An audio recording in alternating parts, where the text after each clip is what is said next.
Hello and welcome to this video.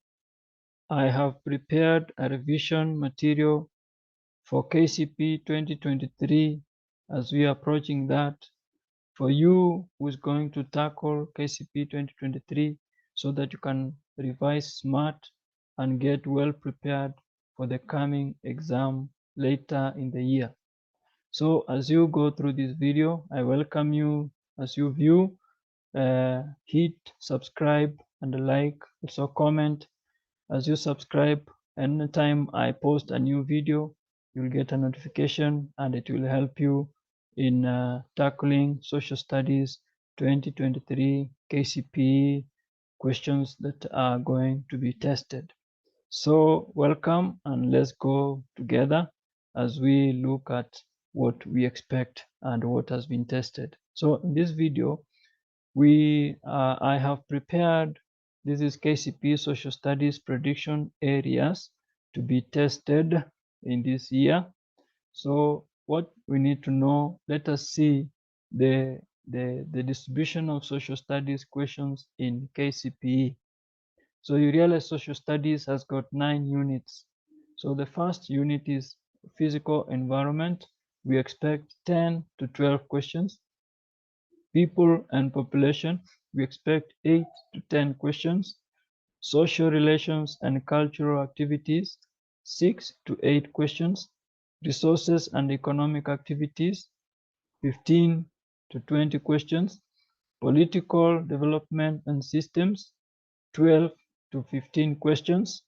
Citizenships, 1 to 2 questions. Democracy and human rights, 1 to 2 questions.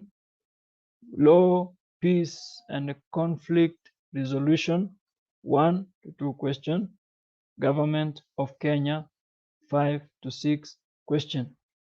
Now, when you look at this distribution of the questions, we expect more questions in resources and economic activities, followed by political development and systems, followed by physical environment, 10 to 12 questions.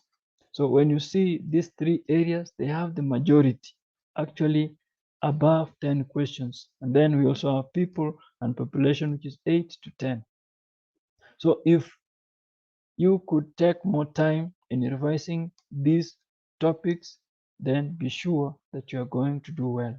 So in the subsequent videos, I have prepared for you handy tools, handy revision points that is going to help you in tackling the social studies questions.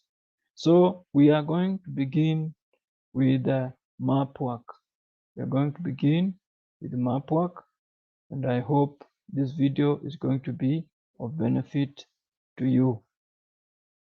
So in map work, what you need to know is you'll be able to read a map and interpret accurately. And then you'll have, map reading and interpretation contains 7 questions. So in this map reading and interpretation, we expect the direction, a question on direction. So we have 3 predictions here, of which one of them will come. Identify the general direction of the flow of a river.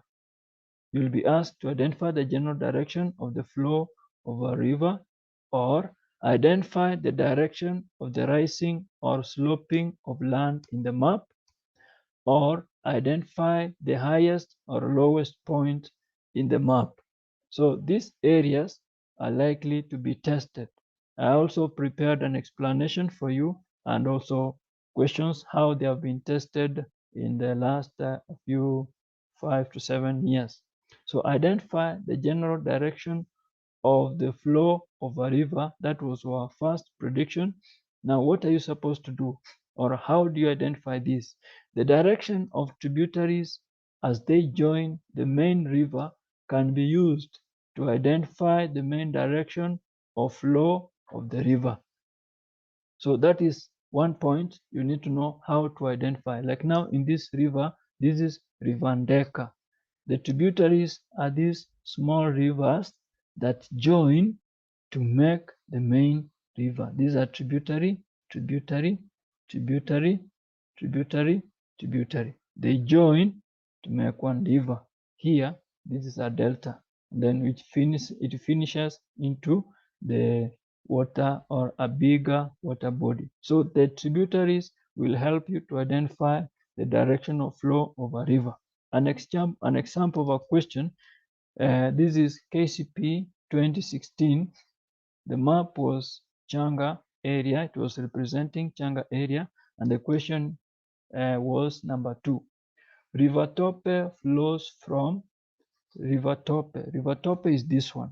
So one, we have identified that how to know the direction of flow of a river, we use tributaries. So the tributaries are from here, and we give direction using our compass direction. So this river is flowing from, this is east, then west, down here is south, up here is north. So this river is flowing from east to west. So when you know that tributaries can give us the direction of flow of a river, then automatically that question, you've scored it or you got it right. The second past paper, the question was set on KCPE 2017. It was the area covered on the map was Kaba area. So the question was number 1, and it said the general direction of flow of River Kaba. General direction of flow of River Kaba. River Kaba, let's look at it. It's here. So the tributaries, we read about the tributaries. These are tributaries. So where the tributaries are, that is where the river starts from. So it flows from, let's see the answers, southwest to north. So from the map, this is north, this is east, this is west, and this is south. So an answer which starts from the north, that is the river starts from north. We have northwest to southeast. No, because this is southwest. So northeast to southwest. Correct. Northeast to southwest. So that is the best answer. The general direction of flow of a river. That was a predicted question. And you see, it has always been tested. KCP has never been that new. Now, the other area that is likely to be tested is identify the direction of the rising or sloping of land in the map. So there are things we need to look at in order to know the rising or sloping of land.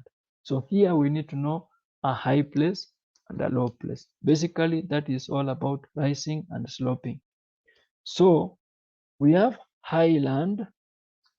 Highland contains hill or where a mountain is found. That is a highland. And we also have lowland where we have basin or a plain. In highland, other things we can use to identify high places, forest. Most forests are found on high hills. Then source of a river. Rivers start from mountain or from high places, high altitude. Then the lowland, we have the coast like Mombasa. Then we also have mouth of a river. Mouth of a river is where the river drains into the main body. So when you know these things, when you know these points, then a question asking about the direction of the rising or sloping of land in a map will be easy. So the arrows here, this one shows this is a high place. So here a question will talk about slopes from or slopes to. It means it goes downhill. Then when a question talks about land rises from or land rises to, it talks about from lowland to a high place. So the slope here goes down and then the rising is going up. So it's important to know this point. Question example, Pambo area, it was tested in 2015. The land in Pambo area rises from rising of land. So we have said forest is on a high place. River source is on a high place. So it means the river is going this direction, but the question is land in Pambo area rises from. In the previous slide, rising is from the lowland going up. The lowland is where the river heads to or goes to. So this is lowland. So the land rises from, we go to our compass, from north to southwest. Okay, this is east, this is west, this is south. So it rises from north, it goes to southwest. So when you know like that, it is easier to answer question. Another question was set on KCPE 2021. This salty area that was represented on this map. The highest point in salty area is likely to be around the highest point. So how do you tell highest point? River source is a high point. So though obviously our river source is here from the tributaries. And also there is another thing here. This is the height above sea level. This one is 1,800 meters above sea level. We don't have another one. So that is the only one we have. We have a mountain peak, we have a forest, we have a source of a river. Then that is the highest point in salty area. Salty, which one is that? Buta. That is Buta. So the answer was Buta. So that is how you identify a high place. So number 2, distance and area. You may be asked a question on distance and area, like measure the length of the tarmac or Moram road from a specified point to another. Or you may be asked, measure the distance, length of the railway line from a specified point to another, or calculate the area of a beef ranch, town, farm, etc., or any other feature that is represented on a map. So if you could prepare in these 3 areas and a question comes, you'll be able to get it right. There is no new question in KCP, especially map work. So let's have a look how to measure curved or irregular distances. So this can be done using the following. 1, a piece of thread. 2, a sheet of paper. So using a piece of thread to measure an irregular distance between points A and point B is using a piece of thread. Carefully lay the thread along the line as shown below. So this is the thread. You lay carefully. Use your pen, use your hand properly. Don't stretch the thread when you are taking those measurements. So this is a string along an irregular distance. This is an irregular distance.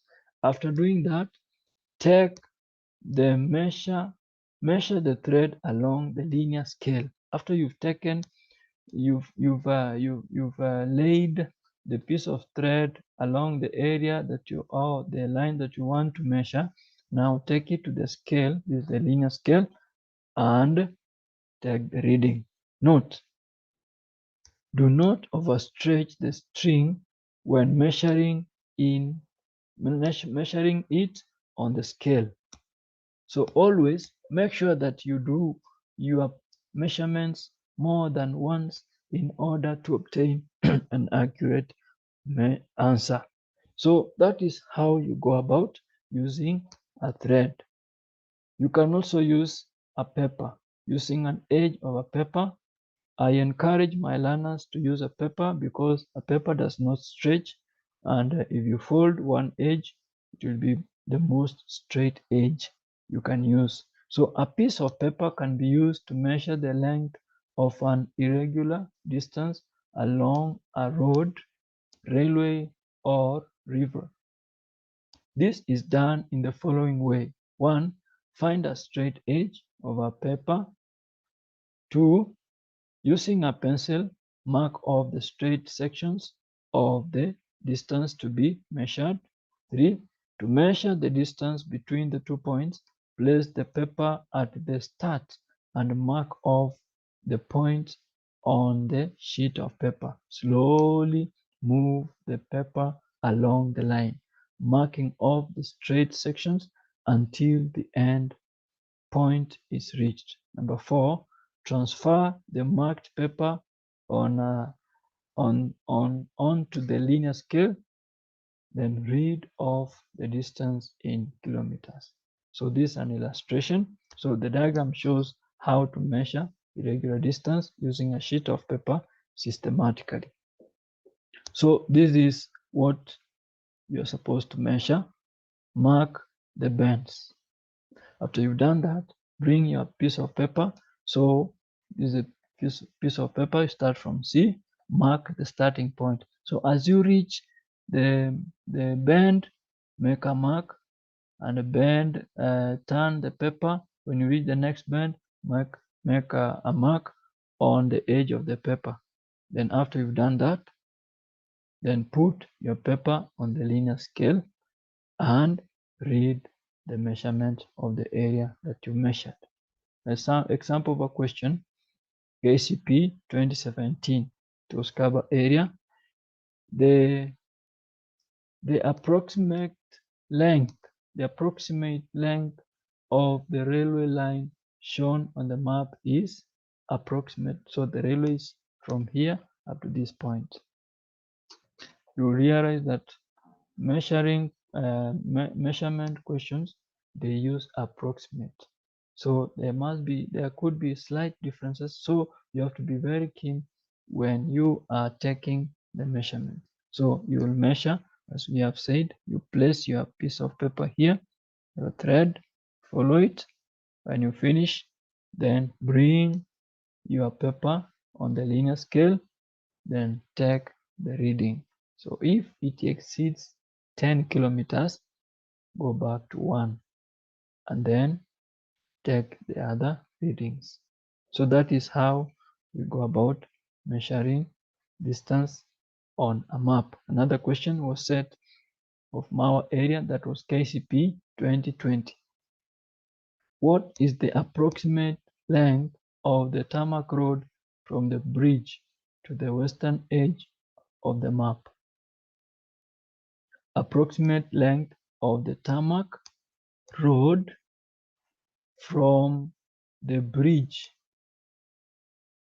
to the western edge of the map. So north, east, west, south. So it is from here up to this. That is the western edge. So you use your paper, mark as you go along this road, and then you make your readings from the linear scale. Make sure when you take the readings, you don't shake. You don't shake. You will get the answer. So thank you for watching, and in the next video we are going to is about calculation of area of regular and irregular shapes, shaped features on a map. So till then, thank you. Let's meet then. So remember to hit subscribe so that when I upload another video, you'll be able to get a notification and you'll continue with your revision. Thank you, and let's meet then.